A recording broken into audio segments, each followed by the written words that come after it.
जड़े आईनजीवी को आक्रमण घटनार कार्यानुष्ठान दाबी करी आज बालेश्वर एसपी ऑफिस आगरे धारणा देले वकिल। तेबे सहदेव खुंटा आदर्श थाना भितरे जड़े वरिष्ठ आईनजीवी पुरुषोत्तम दास को प्रोबेशन आईएएस ऑफिसर आक्रमण करने घटना को 1 मास पूरी बेले ऑफिसर विरुद्ध रे किंतु पुलिस मामला रुजु करि नथिबारु एबे आंदोलन आरंभ करिसेंती बालेश्वर वकील संघ।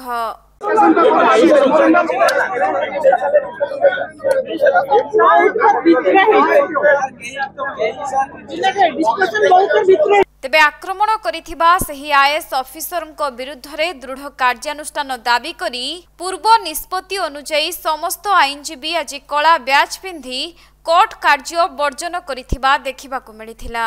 एथिसहित कोर्ट परिसररू समस्ते शोभायात्रा रे बाहरी एसपी ऑफिस रे पहुंचीबा सहित धारणा रे बसिथिले। परे थाना रे मामला रुजु करिबा एवं आईनजीवी पुरुषोत्तम दास को न्याय देबा पई सेमाने दाबी करिबा सहित एसपी को एने एक दाबी पत्र प्रदान करिसेंती। जो इतलाटा हमर वरिष्ठ एडवोकेट पुरुषोत्तम दास देथिले 11/6/25 लिखरे आज की मासे पूरी गला किंतु से एफआईआर आज पर्यंत रजिस्टर हेला नहीं।